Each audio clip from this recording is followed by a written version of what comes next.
Cornell Notes system is a structured method for organizing and reviewing notes. It was developed by Dr. Walter Pauk at Cornell University to help students capture, organize, and review information effectively. You can use this method of note-taking for any class: science, math, history, PE, or home ec. And you can use this method while listening to a lecture, reading a textbook, or doing research.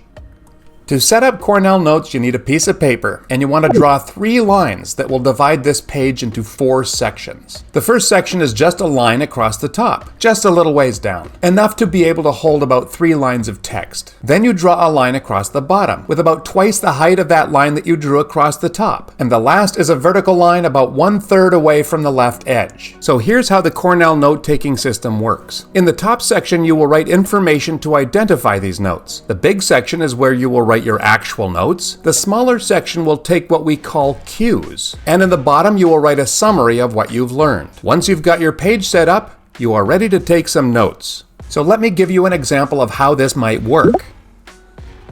Okay, a zombie example. When it's time to take notes, you fill the top section first.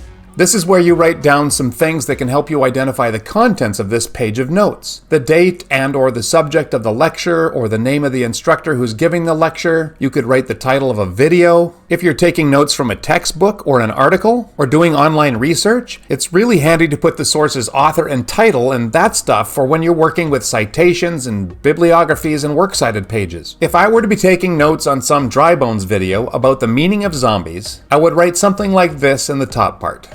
When you're actually taking the notes, they will go into the big section on the right-hand side. When taking notes, focus on capturing key ideas and concepts and important details. No sentences, and use your own words to paraphrase. The point is, don't even try to write down every word. This approach is way faster, and it will help you to avoid plagiarism if you are using any of these notes for writing something later.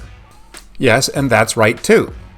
In that smaller left column, you will write down cues. In other words, jot down keywords, phrases, or questions that relate to those points on the right. After your lecture or reading session, summarize what you've learned in the bottom section. This summary should capture the main ideas in your own words and reinforce what you've studied. So here's the cool thing, especially if you are going to be using these notes to prepare for a test. Cover the right-hand section, and then you quiz yourself just using the cues in the left column. Try to recall what you wrote in response to each keyword or question without looking at your notes. It also doesn't hurt for you to reflect on how these concepts connect with what you already know or how they apply to other subjects. The Cornell Note system is designed for easy review, and it helps make studying more effective. It helps you gather effective notes for research and process them while you're researching. You'll become more proficient at using this method to organize your thoughts and improve your learning. Give it a try. Thank you, and we'll see you next time.